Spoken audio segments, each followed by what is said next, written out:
Hoje o nosso tema é uma sequência de um livro chamado A Mente e Seu Controle. Então a gente tem utilizado alguns tópicos desse livro e há uns 2 quartas-feiras para trás falamos sobre a importância dos relacionamentos harmoniosos e demos uma pincelada sobre esse tópico, né? Então hoje a gente já começa a focar essa questão de como ocupar a mente. É claro que quando vocês pensam naquilo de colocar a mente vazia, né?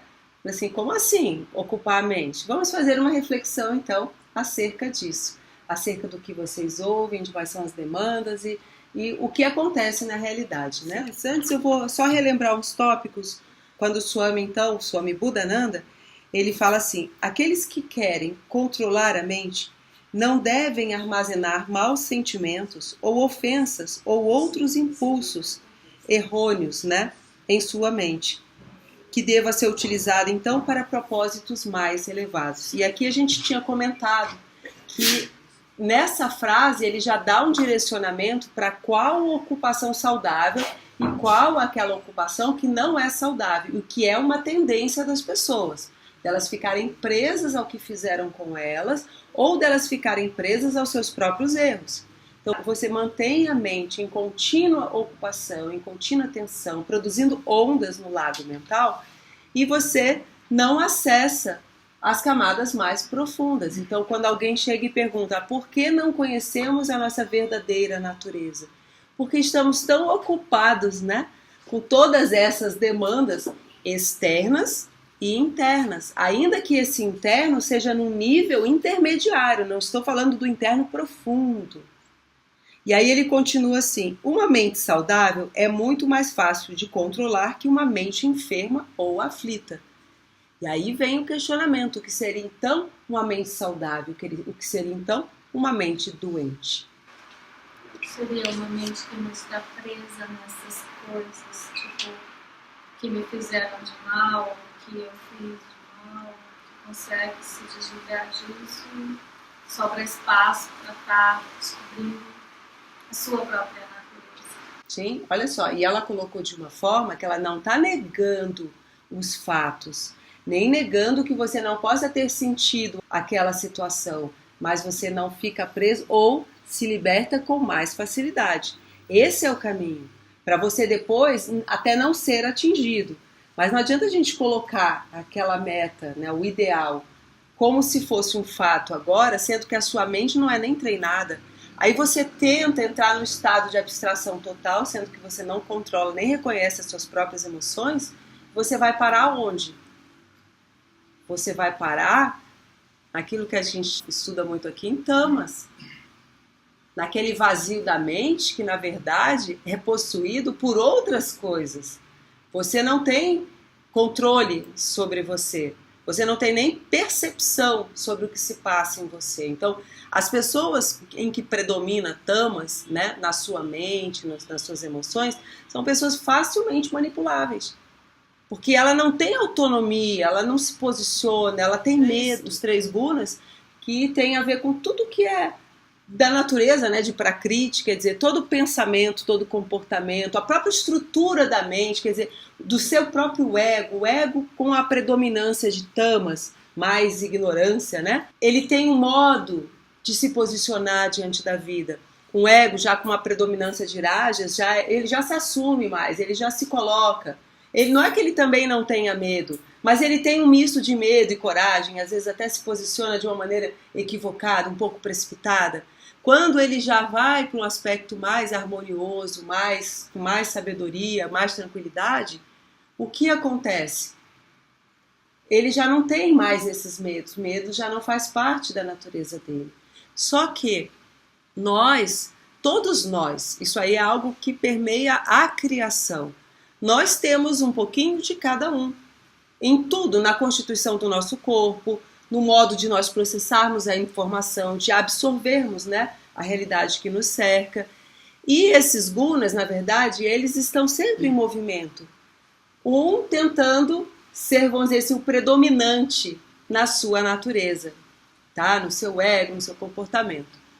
E o que a gente precisa para nos libertarmos, então, dessas prisões do ego, dessas emoções, do próprio confinamento de Maia, dessa ilusão cósmica.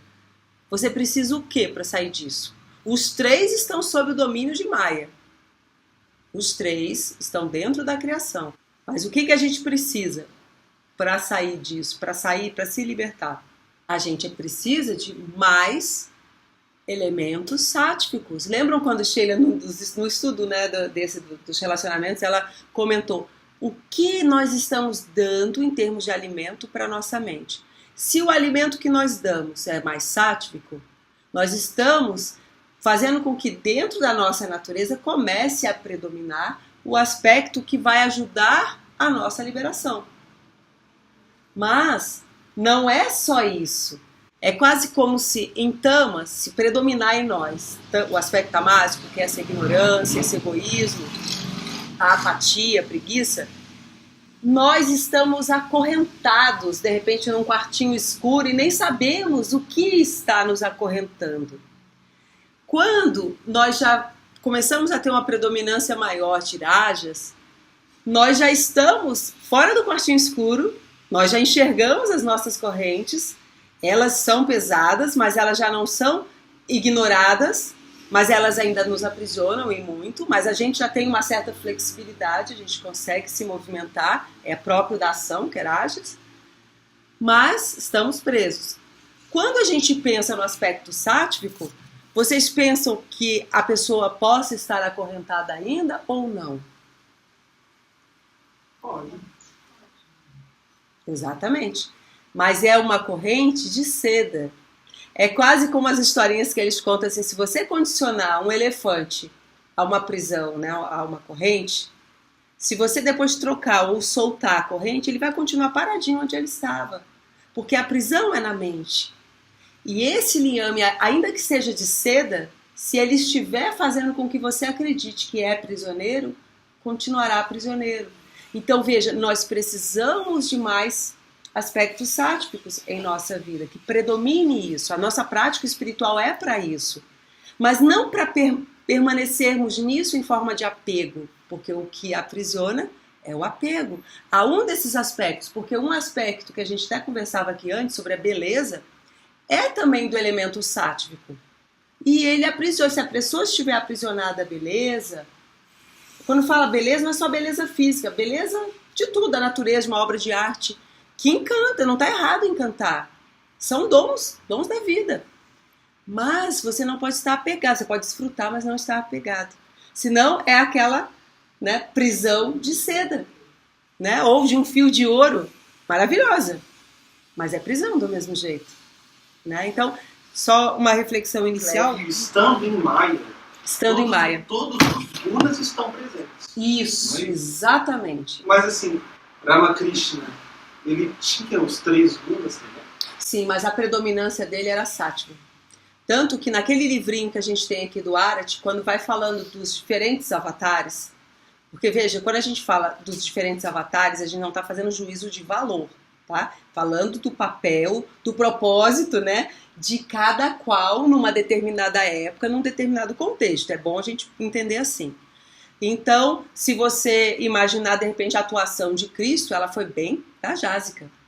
Não que ele não tivesse sáttva, não é isso, mas a atuação, o modo dele viver no mundo, ele precisou utilizar-se dessa atuação. Mas Ramakrishna não, já a atuação dele era mais sátvica. Agora ninguém está dizendo que é superior, entenderam isso? E nem que é outro. Veja, é o mesmo espírito absoluto que toma forma. Esse é o modo que em Vedanta nós vemos. Se não cuidassem, poderia predominar tamas. Não. Avatar é completamente diferente. Nós é que precisamos nos cuidar. Eu vejo também que existe um foco diferente, né? Um foco voltado para a identificação dessas emoções, a identificação desses laços. E aí isso faz com que se liberte quando você começa a identificá-los. E isso tem escalas, digamos assim, uma espiral, né? Você consegue passar por eles e ao modo que você vai passando por essas espirais, você vai ou se purificando ou não, né? Ou sendo retido por alguns tipos de apego. Com certeza. E quando você falou, me fez lembrar, inclusive, com relação à própria vinda dos avatares, porque os propósitos também vão se modificando em função também da modificação da própria humanidade, das necessidades em cada era, em cada contexto. Então é interessante a gente observar isso, mas não de queda, sabe? Porque é uma consciência que ela entra em Maia, mas ela não está contaminada por Maia no sentido de não perceber, sabe que é Maia, percebe? Eles usam até para falar do ego das encarnações divinas, que os devotos normalmente perguntam, mas e as encarnações divinas? Tem ego, não tem ego? Como é o ego das encarnações divinas? Porque o ego, como a gente comentou, tem uma função. Você não tem como estar em Maia, estar encarnado, vivenciando sem ter um ego. Quando perguntam a Ramakrishna com relação a isso, ele fala que é um ego permeável. Então ele vê, entendeu, essa realidade, ele continua se percebendo tal qual ele é. Então ele vem, entra na sua criação. Lembram aquele filme A Rosa Púrpura do Cairo? É muito interessante a reflexão, porque se tem aquela analogia da luz espiritual projetando o filme na tela do cinema, não é? A tela em si mesma, ela não é nada. Ela só existe em função daquilo que é projetado, daquela luz que está sendo projetada ali. Então, a luz do espírito projetando sobre a matéria. Imagina isso. Então, aqueles personagens todos ali que você lê, que você vê, que você vibra, chora, fica com raiva, né, ou que for, ou pensa que faria diferente e tal, eles são reais ou eles são fictícios? Enquanto você vê o filme, mesmo você sabendo que eles são personagens, você sofre, você ri, você chora. Por quê? Você não sabe que é mentira? Você não sabe que é só uma história que está representando? Então é como se Ramakrishna fosse lá o espectador do cinema e a gente está na tela. Percebe? E depois o quê? Com a prática espiritual é para ajudar você a perceber-se como a luz, não mais com o cenário, não mais com a tela de fundo, nem os personagens. É curioso isso, porque mesmo a gente sabendo que é um sonho, a gente sofre. Então é o mesmo que acontece com todos nós aqui. Estudamos tudo isso, sentimos, na medida que vamos experimentando, tendo as nossas vivências espirituais, isso vai virando uma certeza. E aí você vai percebendo que tem muito mais consistência a luz que projeta o filme do que o filme projetado. O apego ele vai em várias camadas, né? Até o próprio pensamento a gente se apega ao pensamento. Sim. A gente sonha, a gente se vê dentro do sonho, não é? A gente não consegue falar, isso é um sonho. Uhum. Né? A gente forma isso mentalmente. Né?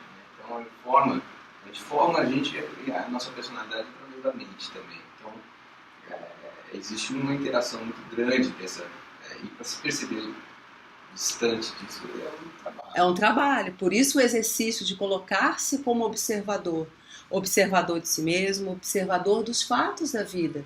Então você criando esse distanciamento não quer dizer que você está negando, é como Sheila colocou, não, você não está negando. Você vivencia tudo, desfruta de tudo, mas tenta distanciar o apego. E, paralelamente, criando condições mais sátvicas para essa mente. Porque essa mente vai funcionar diferentemente se houver uma predominância de tamas, de rajas ou de sattva. Isso é um fato. Você vai ter uma tendência maior à paz, ou você vai ter uma tendência à agitação ou à apatia total. Então, tudo vai depender da predominância. Então, quando a gente fala alimento aqui, entendam companhia, o que você lê, o que você ouve, o que você ingere pela boca, por todos os sentidos. O que você absorve diariamente. Isso tudo vai virar o que você pensa, o que você sente, o que você age. Porque em cada uma delas também vai ter um direcionamento, um modus operandi, um modo de se posicionar no mundo. Então, por isso é bom a gente perceber que em cada um de nós oscila isso, não só aquilo que predomina na nossa natureza, mas aquilo que se modifica em função também do horário do dia, de uma situação específica da sua vida. Então, isso também está sempre se modificando. Embora cada um de nós tenha um ego com uma predominância maior disso ou daquilo, o modo, né, de processar essa informação também é diferenciado, né? É necessária uma ocupação saudável para a mente. O ditado popular, mente vazia, oficina do diabo, é bem certo. Por isso, A mente tem que possuir ocupações saudáveis e criativas. Deveria ser alimentada com pensamentos elevados e nobre inspiração. De outro modo, se desviará para as coisas baixas e se dispersará. Nesse estado disperso, não pode ser controlada. Se pudermos penetrar no núcleo da intranquilidade da nossa mente, descobriremos ali que a causa é um pensamento errôneo, ou muitos pensamentos errôneos, uns agindo sobre os outros. Para estabilizar a mente, necessitamos vigiar nossos pensamentos com a máxima constância. Os ensinamentos budistas dizem: como um arqueiro endireita sua flecha, um homem sábio endireita seu pensamento instável e tenebroso, que é difícil de vigiar, difícil de frear. Que o homem sábio vigie seus pensamentos, porque são difíceis de perceber. Muitos astutos se precipitam a qualquer coisa que escutam. Os pensamentos bem vigiados trazem felicidade. Se os pensamentos de um homem não estão dispersos, se a sua mente não está confundida, se tem cessado de pensar em bem e mal, então não tem nada que temer enquanto está vigilante. Olha que interessante. Essa confusão, na verdade, essa falta, né, de entendimento é bem característica de Tamas. Já o passo seguinte que ele fala, o julgamento, né, de bem e de mal é muito de Rajas. Você faz isso com relação a você e você faz isso com relação às outras pessoas, não é? Quando a pessoa age, aí às vezes você já começa a inferir por que a pessoa agiu assim ou assado. E você começa a ocupar a sua mente com as razões das outras pessoas, aquela que você acha, né, que são as razões das outras pessoas. E se ocupa com isso. Isso começa a gerar mais ondas na sua mente, no seu campo mental. Isso é próprio da agitação. E é interessante, quando ele estava lendo, me ocorreu o seguinte, com relação ao aspecto do desejo. Porque em Tamas, não é que não haja desejo, há desejo. Mas o desejo é de ferir o outro, é de gerar sofrimento ao outro. Ele pode até, às vezes, não agir, mas o desejo, o pensamento é. Tanto que é muito característico da inveja, que a pessoa não tem coragem de agir para, de repente, ter as suas próprias conquistas e começa a sofrer por conta da felicidade da outra pessoa. Na palestra do Swami no sábado, ele lá em São Paulo, ele estava comentando sobre isso, que uma das práticas que nós procuramos fazer é nos alegrarmos com a felicidade do outro. Então você está tirando o seu sentimento de Tamas, de ficar naquela coisa da inveja, do ciúme, que é paralisante, né? Tudo que é paralisante é tamásico. Então aí você se volta para a alegria de alegrar-se com o sucesso do outro. E aí você começa então a direcionar o fluxo de energia para as suas ações, para as suas conquistas, que já é um passo além de Tamas. É necessário, você não sai de Tamas direto para Sattva. Lívia, e quando a gente percebe que o sucesso da gente está gerando esse tipo de sentimento em alguém, como é que a gente faz para se proteger disso?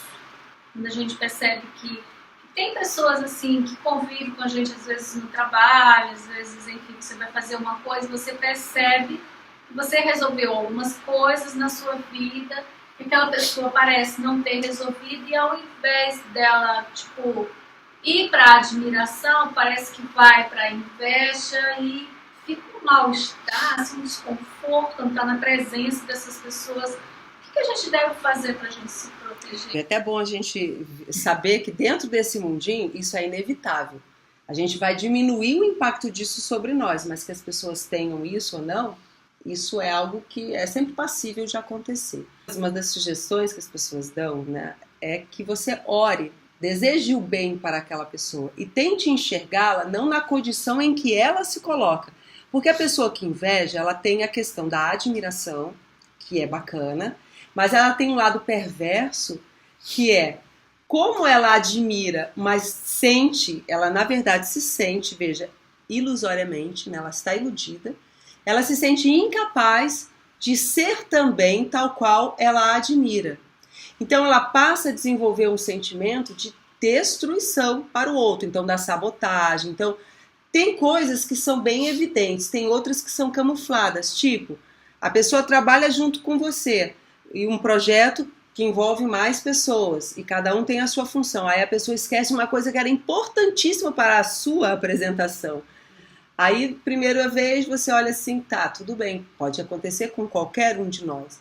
Aí, quando acontece a segunda vez o mesmo tipo de coisa, a pessoa esqueceu de trazer algo importante que prejudica a sua atuação, você não vai esperar até a terceira vez para ter certeza, né? Então, assim, é a coisa do inconsciente, né? Então, tentar olhar para a pessoa reconhecendo o potencial que ela tem. Isso é algo que os mestres fazem conosco. Quando nós nos encontramos com pessoas que são, vamos dizer assim, mais evoluídas espiritualmente, ou que são iluminadas, ou que são santas, ou que são melhores do que nós, né? Não em essência, veja, porque em essência todos nós somos bons, todos nós somos plenos, todos nós somos luz. Mas em manifestação não é bem assim, cada um tem o seu grau, né, de iluminação. Mas quando nós nos encontramos com os mestres, essa é uma diferença bem clara entre nós, pessoas comuns, e os mestres, é que eles nos olham pelo nosso potencial, pela nossa essência, e não pela nossa aparência, e não pelo nosso julgamento, e não pelos nossos erros passados. Mas nós ficamos presos aos erros passados, presos à nossa baixa autoestima, não é? Ou presos a uma aparência que às vezes é boa e às vezes é não boa. Eles não estão olhando isso. Isso é interessante. Então, que a gente procurasse fazer esse exercício, um exercício de amorosidade mesmo, de reconhecer que é Deus também no outro. Não é fácil, porque na hora que surgem essas situações, o que acontece? Na situação da inveja e dos ciúmes, que inclusive tem um artigo muito legal na revista Vedanta, de um dos swamis, falando sobre a ahimsa.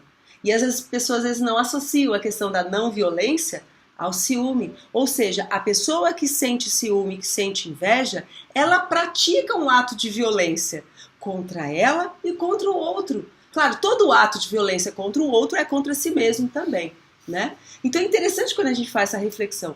Então a dificuldade é que numa situação como essa, a tua mente acaba ficando ocupada em se defender da pessoa.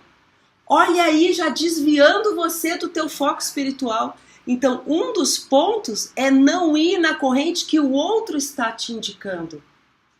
Não que ele fale, porque não é algo que é falado, é algo que é induzido. Às vezes a pessoa nem tem consciência que ela está te provocando isso, mas está provocando. Agora, é claro, numa outra instância, nós estamos nos permitindo ser abalado por aquela situação, mas venhamos e convenhamos, somos humanos e essas coisas nos incomodam a todos, principalmente quando isso está dentro da família ou quando está numa relação próxima de um ambiente de trabalho. É complicado. Ou na situação, a gente vê assim, uma das piores, né, seria entre um casal. É complicado isso. Então, entre um casal acaba sendo muito destrutivo, porque eles estão muito próximos, né? Então, assim, a gente precisa ter esse cuidado para a gente se colocar ao lado, né? Não um contra o outro, né? Senão, de repente, pode acontecer isso. Mas, então, um dos cuidados, que aí tem muito a ver com o estudo de hoje, é fiscalizar sua mente para você não ir na direção daquela ocupação.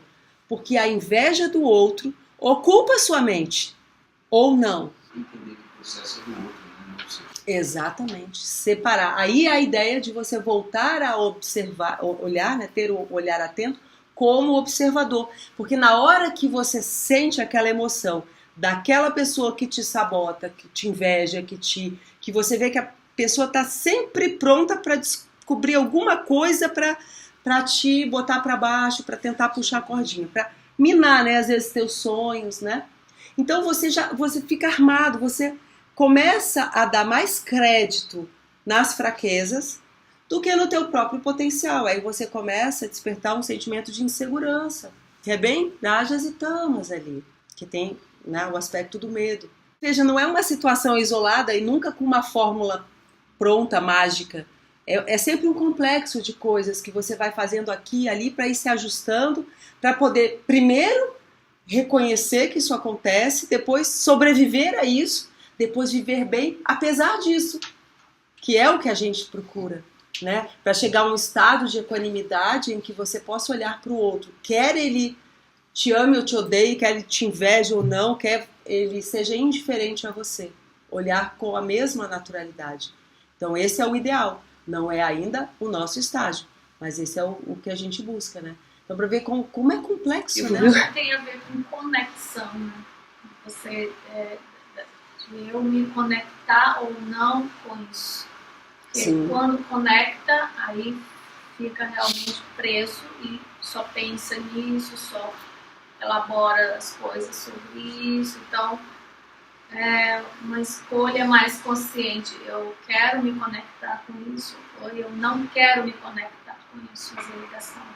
E a Sheila trouxe um ponto importantíssimo, que é você assumir isso. Porque normalmente a gente fica preso a esse pensamento, não tem consciência e fica como vítima. Voltamos àquela, né, discussão da questão da vítima. Nos colocamos como vítima dessa situação e não saímos. Agora, quando você assume, tá, eu estou pensando isso, eu estou sentindo isso, o que eu quero fazer com isso? Aí você vai dar um direcionamento, aí você encontra uma saída. Aí você sai daquele redemoinho para encontrar uma saída. Não quer dizer que você não sentiu, você sentiu. Mas você sobreviveu e se assumiu. Fez uma escolha, que nem aquela história também que Demétrio contou da vez passada, né? Então você encontrou uma saída. E aí é cada um de nós, mas você se assumindo, sai do papel de vítima. Porque enquanto a gente fica, ali fica só drenando sua energia, né? E ocupando a sua mente de uma maneira que gera mais tamas do que rajas ou sattva, né? O Lao Tse tem uma forma de colocar isso que eu acho interessante também, que é a descrição. Né? Você tem descrição na vida, você não ser uma pessoa que gosta de opulência, né? Porque a opulência traz roubo. O Lao Tse. Então, todo extremo. Essa opulência da pessoa querer se emocionar muito também traz uma certa inveja. A forma de evitar a inveja é assim, mais discreta, assim, menos opulenta. Todo extremo ele acaba sempre trazendo o oposto, sempre. Em todos os níveis, né? Seja emocional, seja nos relacionamentos, né? Todo extremo ele vai estar sempre trazendo. E aí, claro, você vai balizar isso de acordo também com o seu papel no mundo, porque o papel de cada qual também é diferente, né? Então, você vai encontrar qual é o seu ponto, né? Seu ponto de equilíbrio, como você vai utilizar essas coisas. Eu acho que essa questão da opulência tem muito a ver com esplendor. Tipo, cada um de nós temos um percentual de esplendor. E o que você vai apresentar e o que você não apresenta. Porque a responsabilidade de eu apresento o meu esplendor na sua máxima potência e tenho que ter consciência de que isso vai atrair.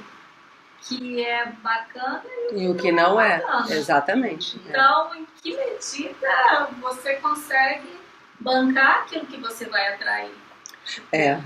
Uma exposição. Tá, em que medida você vai bancar o que você vai atrair com a exposição do seu esplendor? Tanto que os grandes mestres, eles não apresentavam todo o seu esplendor, né? Jesus se recolhia, ele podia fazer muito mais do que... Mas ele recolhia e havia uma sabedoria aí, né? Tipo, eu vou atrair um monte de coisa.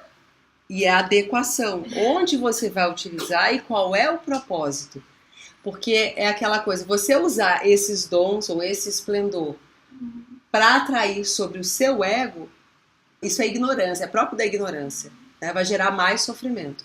Se você utilizar isso, como a gente até comentou no estudo dos relacionamentos, a questão da luz, você não coloca a luz embaixo, você coloca em cima, tem até um versículo, né? Cristo fala, você coloca, na verdade, para iluminar a todos. Você não vai esconder uma candeia embaixo, você coloca para iluminar. Mas aí é a adequação, qual é o propósito? Porque quando é servir, é o elemento sáttva, tá predominando. E isso vai gerar satisfação, felicidade, a despeito da inveja. Você não, aí é que vem a diferença, você não fica contaminado por essa questão, quando predomina o aspecto sáttvico. Quando você está atuando, agindo até em benefício do outro, ainda que ele não saiba. Cristo não foi crucificado, não estava agindo em benefício das pessoas. E assim é. E aí, o que nós podemos esperar, né, das pessoas, se ele que era ele, né? Então, para você ver como a gente está imerso, né, num mar de ignorância, né? Porque às vezes não é nem questão de, que nem ele colocou, né, de ser discreto, materialmente falando, e até com relação a falar da própria vida, a pessoa pode até ser discreta, mas às vezes você atrai a inveja pelo seu jeito, né? Felicidade. Quando a pessoa vê como se você caminha e leva as situações e tudo, isso daí já atrai, não tem muito como controlar, né? Se tiver que... Não, você nunca controla o outro, você controla a si mesmo, sempre, né? Exato. Isso é inevitável, sempre a gente vai ter, e não é porque sejamos mais ou porque sejamos menos. A gente, para não ficar nessa preocupação, porque senão, olha o ego se apropriando do contexto do outro para se valorizar. Nossa, ele tá assim porque eu sou demais. Percebe? Olha o risco disso, né? Então olha o cuidado, né, nesse sentido. Porque o ego, gente, o ego, ele tem que fiscalizar porque ele se apropria de tudo para se sentir alguém, entendeu? É da natureza do ego, não vamos esperar coisa diferente. Mas então isso também é bom, porque senão a gente acaba sem querer, inconscientemente, alimentando a inveja do outro. Porque a inveja do outro é do outro, mas você não deve alimentá-la.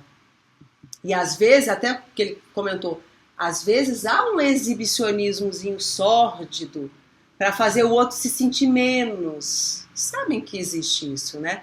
Então é legal a gente se fiscalizar também para ver qual o propósito, que aí aquilo, né, que a dona Alexandra estava comentando no início, não é nem o porquê das coisas, mas o para quê, né? Qual o propósito daquilo? Então a nossa ação, ela precisa de ter um propósito também. Se o propósito for servir, ela é uma ação altruísta, ela não está focada no ego.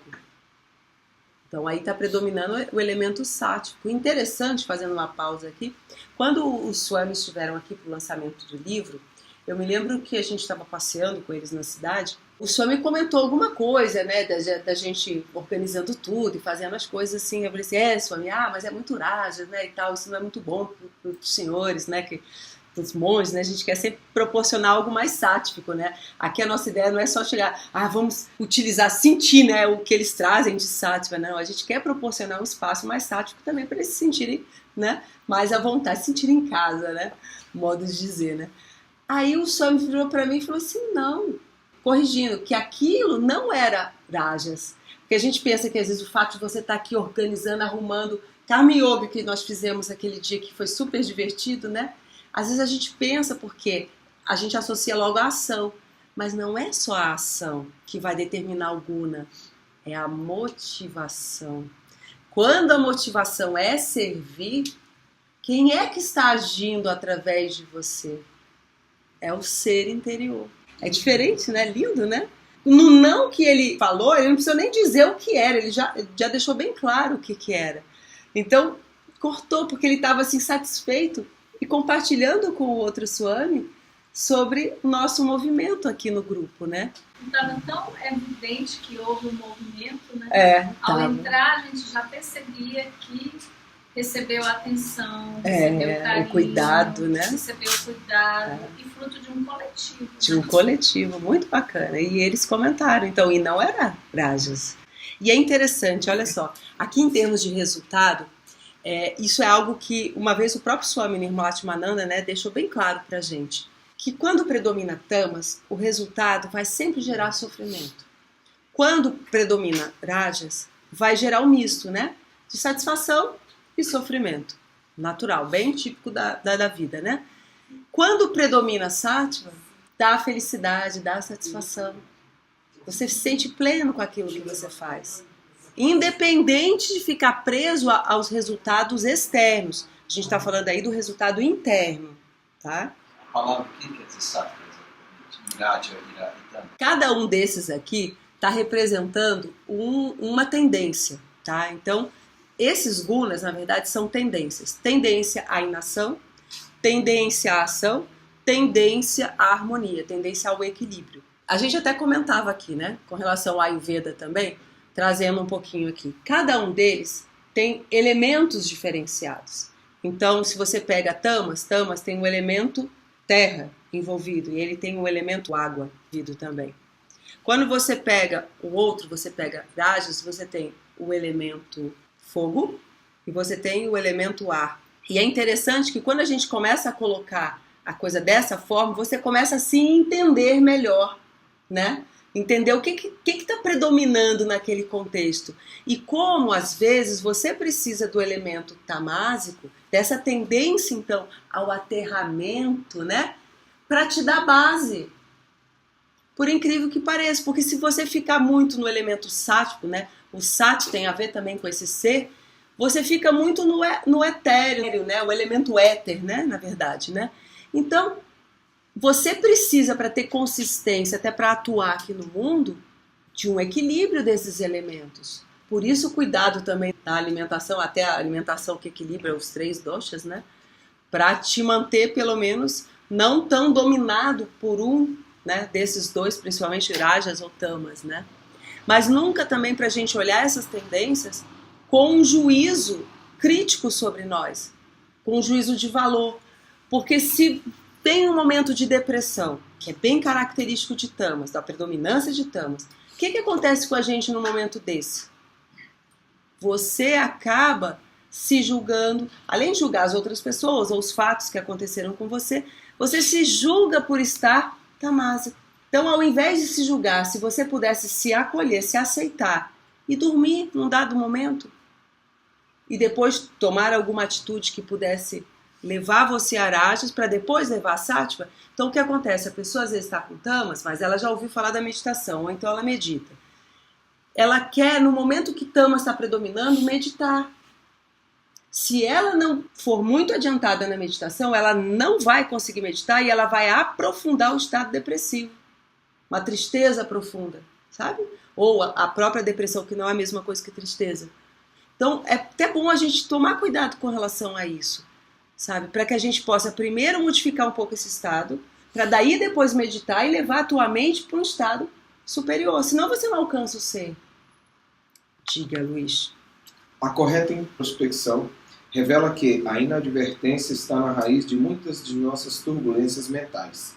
E a inadvertência chega a nós de maneira muito natural, porque não estamos treinados em cultivar nossa mente para que tenha ocupações interiores mais elevadas. Shri Shankaracharya ensina: jamais se deve descuidar da constância a Brahman. Sanat Kumara, filho de Brahman, afirmou que a inadvertência é a própria morte. Não há pior perigo para o Gyani que o descuido de sua própria natureza. Disso vem a ilusão, o egoísmo, a escravidão e o sofrimento. Quando um homem, ainda que seja muito instruído, cobiça os objetos sensoriais, o esquecimento o atormenta pelas más inclinações do Budi, tal como uma mulher leviana tormenta seu amante. Como os mucos que, ainda que retirados, voltam de novo a cobrir a água. Assim, Maya cobre de novo um sábio e ele deixa a prática da meditação sobre o Atman. Se a mente se afasta, ainda que um momento do ideal, e se exterioriza, vai caindo mais e mais, como uma bola que, por descuido, se deixa cair do alto de uma escada.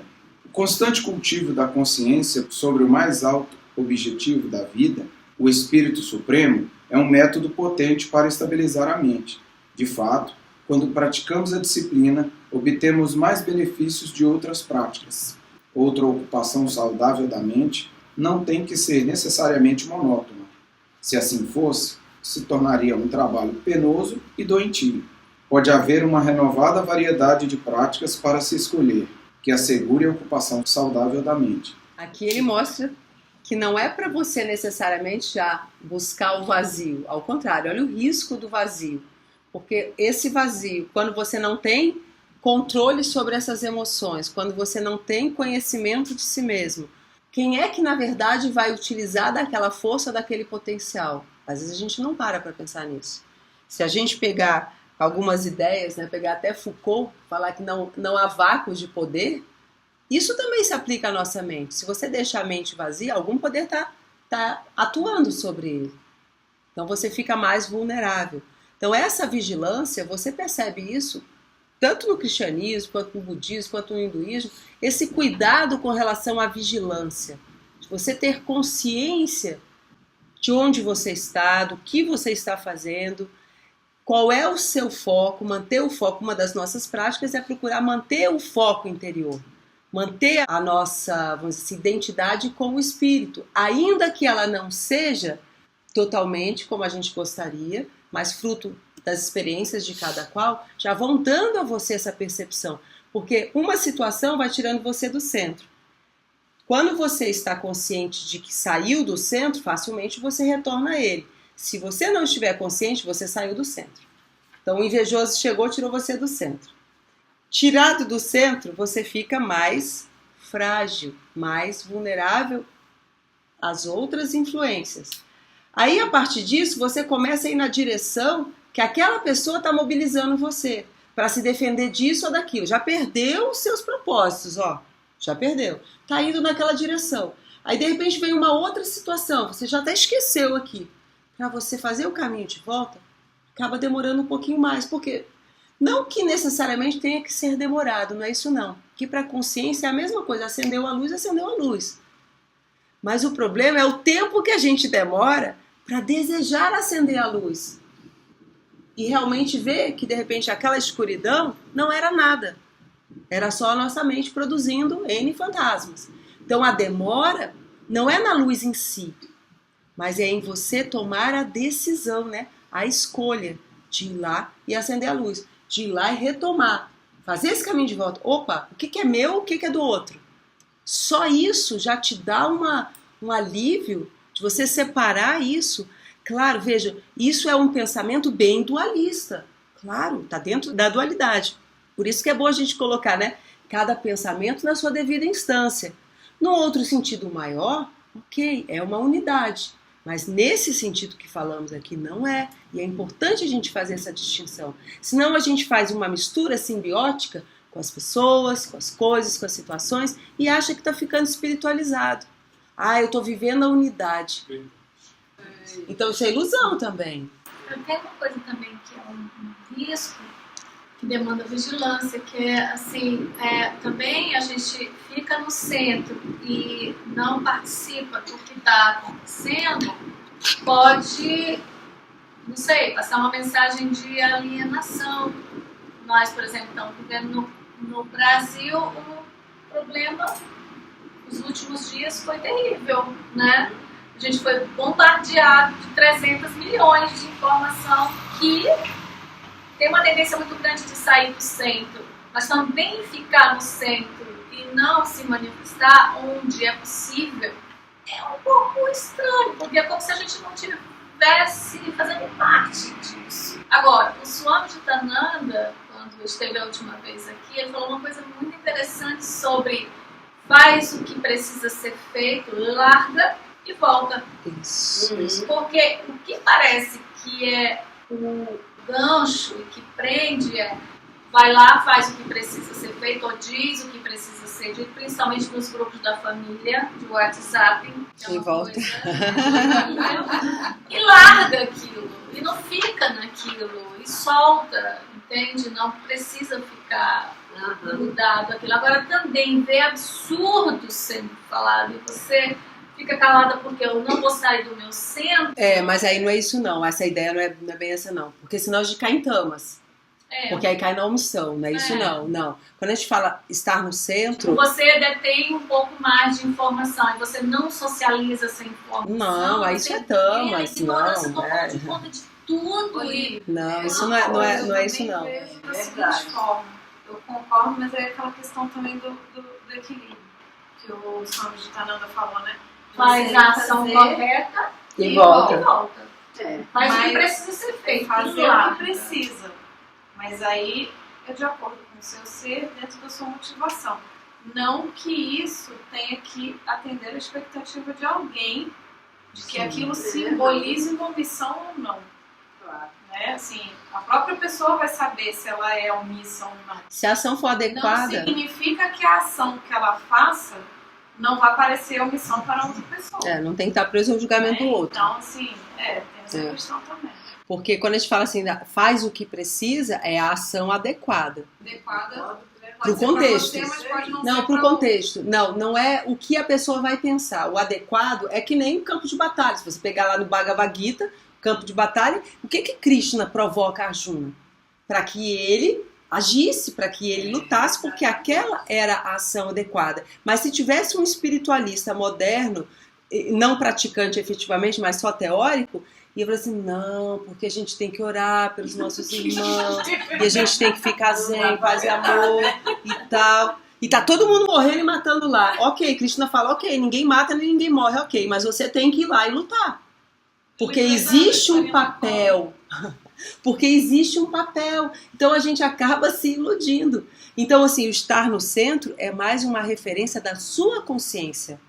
E aí que vai ajudar você a ter a ação adequada. E quando você esquecer dela, mais facilmente você retorna a ela. Mas não é inação. A ação adequada seria, então, você participar do que esteja acontecendo, mas de forma positiva, né?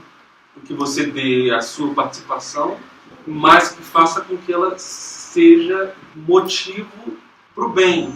Isso sim, se a gente for nessa linha dos valores e colocar dessa forma. Isso está correto, ok. Mas a ação adequada, ela ultrapassa o nosso julgamento até sobre isso. Sobre o outro, se vai ser útil para o outro. Não, é aquilo que deve ser. Não passa nem pelo pensar. Sabe quando você tem a intuição e você sabe que aquilo é o que é para ser feito? E você pensa depois? É mais ou menos isso. Porque naquilo que é adequado, não tem nem esse lapso temporal do pensamento. O pensamento já tem outras inferências aí. Não que a gente também não está dizendo que não é para pensar. Só estou colocando uma reflexão que existe isso que você falou e é válido, necessário, correto, você quer ser ético, você quer ser cuidadoso, ok? Mas da gente dizer que a ação adequada ela se confina a isso, não. Ela é mais do que isso. Tipo aquela história de que se você vê alguém se afogando, você vai se joga, salva, depois é que você vai pensar. Se você tivesse pensado antes, você não fez. E aí a gente também não pode generalizar qual é a ação adequada. Querem um exemplo muito interessante?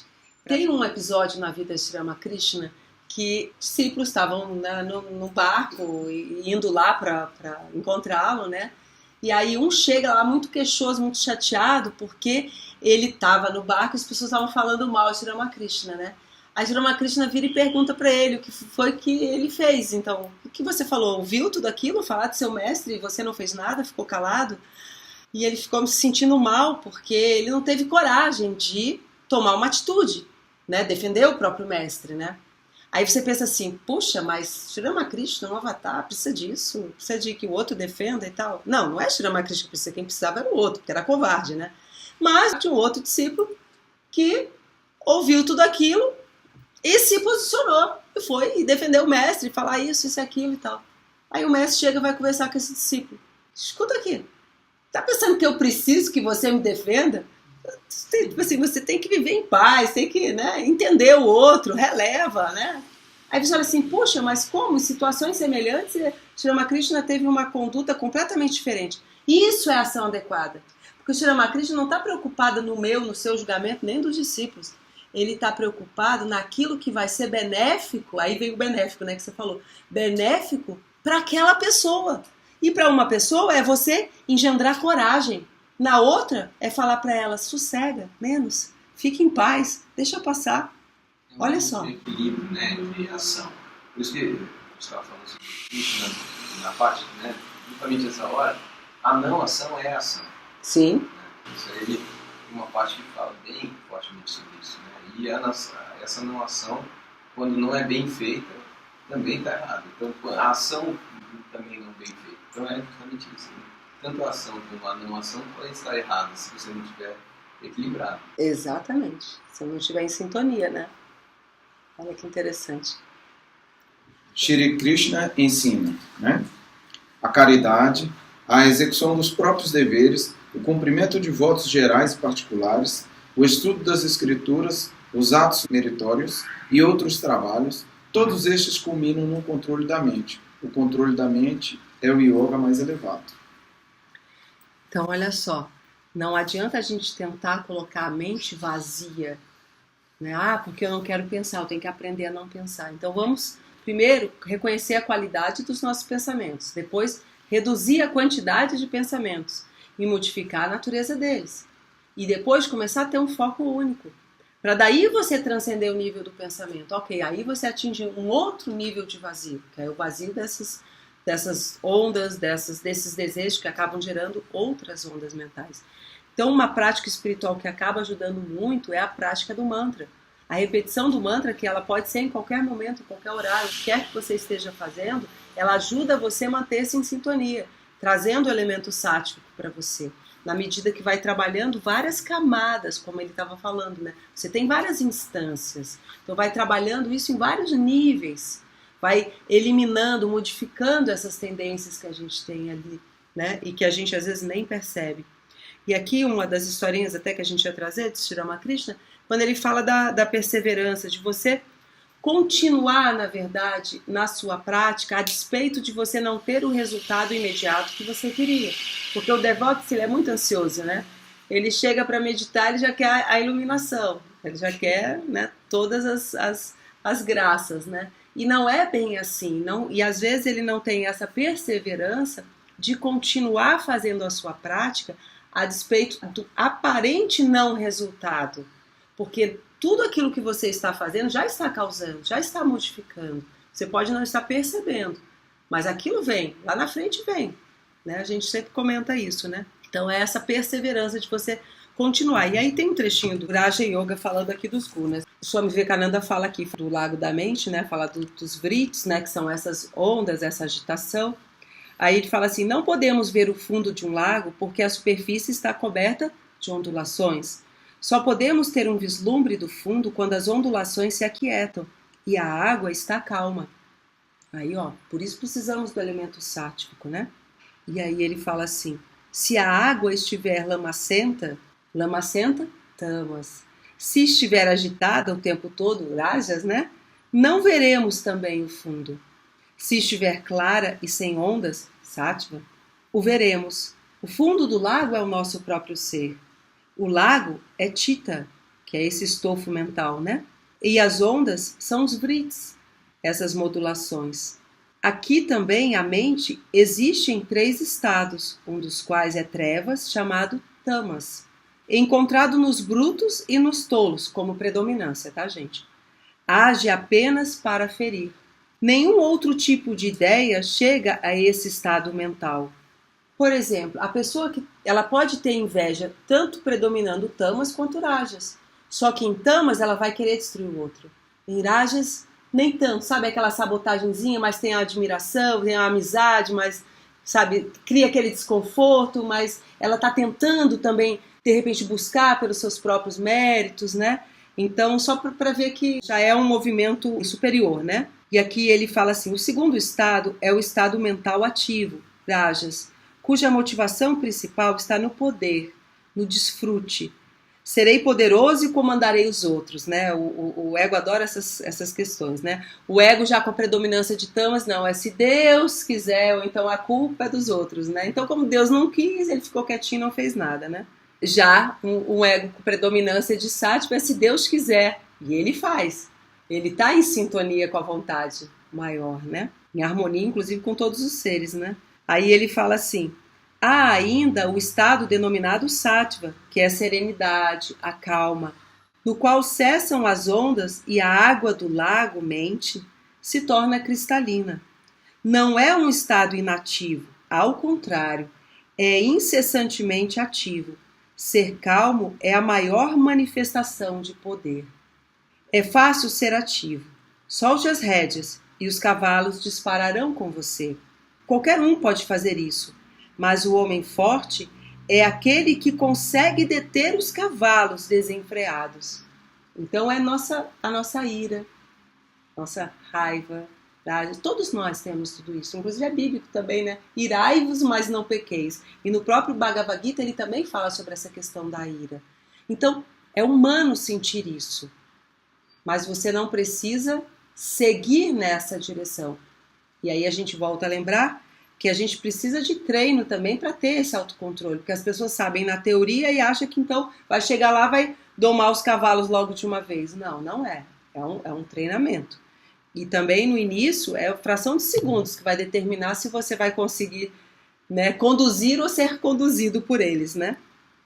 Porque senão você vai funcionar na parte mais primitiva do teu cérebro, que vai fazer com que você tenha a descarga energética, a descarga de prazer, que é dar a solução ali, né? E a solução nesse sentido não é necessariamente a solução, é ter uma reação, na verdade, movido por uma situação.